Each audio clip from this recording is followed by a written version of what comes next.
Korps Marsose Teefut di Indonesia dikenal sebagai Marsose adalah satuan militer yang dibentuk pada masa kolonial Kekaisaran Belanda oleh Knil, tentara kolonial, sebagai tanggapan taktis terhadap perlawanan gerilya di Aceh. Awalnya, Korps Marsose Teefut atau Marsose di Belanda dibentuk pada 26 Oktober 1814 oleh pemerintah Belanda berdasarkan Dekrit nomor 48. Marsose juga disebut sebagai tentara bayaran yang dalam istilah bahasa Inggris disebut mercenaries.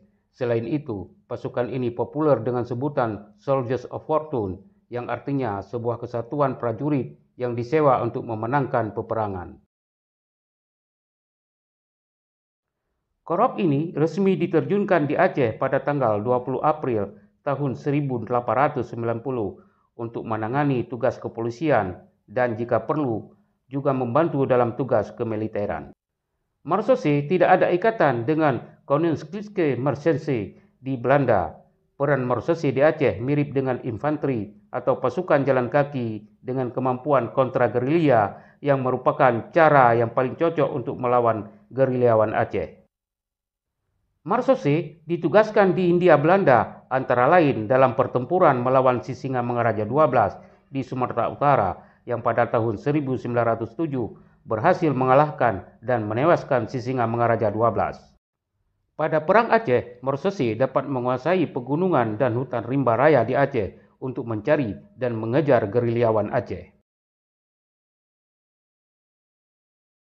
Marsose atau Marechaussee merupakan pasukan khusus komando pertama yang beranggotakan campuran antara warga pribumi dan Belanda. Pasukan kecil ini merupakan unit infanteri dengan mobilitas tinggi, punya daya tahan tinggi di berbagai medan, dan memiliki kemampuan bertempur yang kuat dibandingkan pasukan biasa.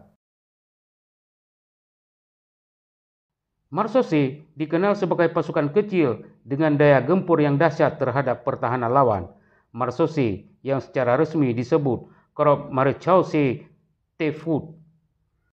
Menurut Paul van Ver dalam Ensiklopedia Nasional Indonesia disebutkan bahwa Marsose di Hindia Belanda dibentuk atas usulan dari Teku M. Arif, jaksa kepala di Kutaraja yang mendukung Belanda.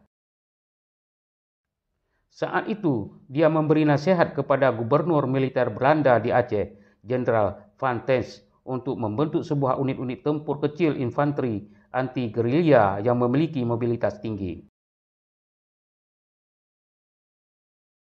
Selanjutnya, Marsose dibentuk di Hindia Belanda yang personelnya merupakan anggota pilihan dari berbagai kesatuan Koninklijke Nederland Indische Leger atau Knil, baik pribumi maupun Eropa.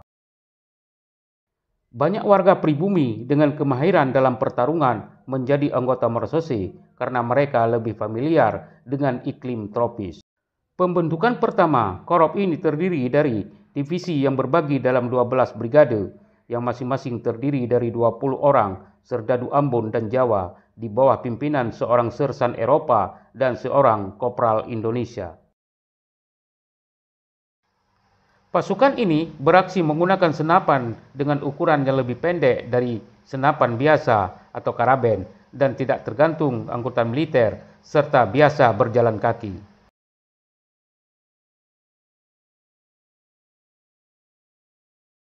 Selain itu, unit Marsose juga tidak bergantung pada jalur suplai logistik. Personil Marsose selain dipersenjatai karaben juga dipersenjatai dengan senjata tajam tradisional khas penduduk setempat seperti kelewang, pedang, rencong, dan sebagainya. Keunggulan lainnya, Marsose memiliki karakter tersendiri dalam bertempur. Mereka tidak terlalu mengandalkan senjata api, melainkan senjata tajam sejenis pedang untuk menghabisi lawannya dalam jarak dekat. Selain itu, penggunaan senjata tajam sangat membantu prajurit khusus ini sehingga bisa membunuh lawan tanpa harus membuat gaduh dan kehilangan peluru. Kiprah Marsose di Aceh.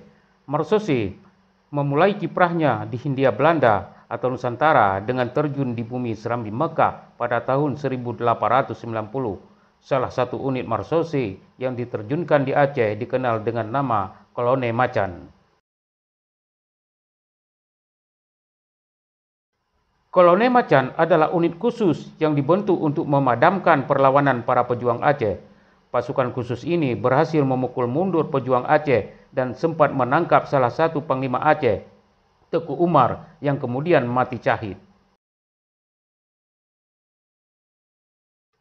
Kiprah pasukan marsose juga dinilai berhasil mengalahkan pasukan Sisingamangaraja 12 pada saat berperang di pedalaman Sumatera Utara pada tahun 1907.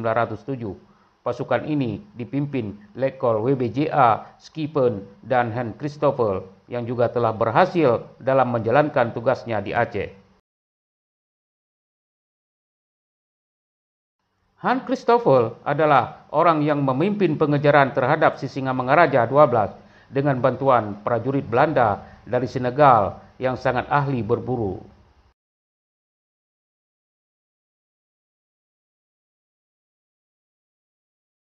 Setelah mereka memadamkan perjuangan Sisingamangaraja 12 di pedalaman Sumatera Utara, pisau gajah dompak, pedang pusaka yang biasa dibawa bertempur oleh Sisingamangaraja 12, lalu diserahkan ke Gubernur Jenderal Hindia Belanda sebagai bukti raja di tanah Batak ini telah ditaklukkan.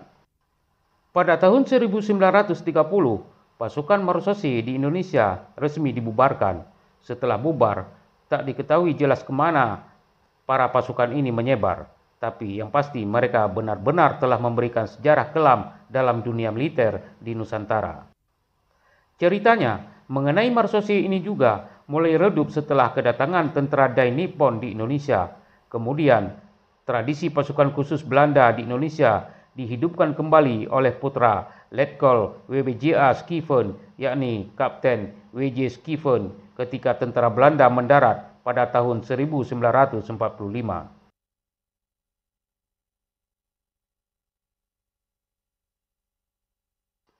Pasukan ini diberi pelatihan strategi dan taktik pasukan komando di berbagai tempat mulai dari Polonia, Kalibata, hingga akhirnya di Batu Jajar, Bandung.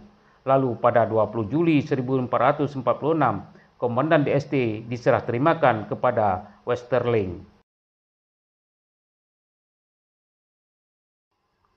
Sekarang, tempat latihan pasukan DST di Batu Jajar digunakan untuk melatih anggota Kopassus, pasukan elit TNI AD, Batu Jajar, Jawa Barat, digunakan untuk mengambil spesialisasi para komando bagi para anggota Kopassus. Selain DST, terdapat juga pasukan payung Belanda yang bertugas di Indonesia. Pasukan ini memiliki ciri khas berbaret merah yang mengadopsi pasukan khusus dari Inggris. Kemudian, Kepala Staf Kenil di Indonesia, Jenderal Simon Spoor, menggabungkan DST dengan pasukan payung berbaret merah Belanda.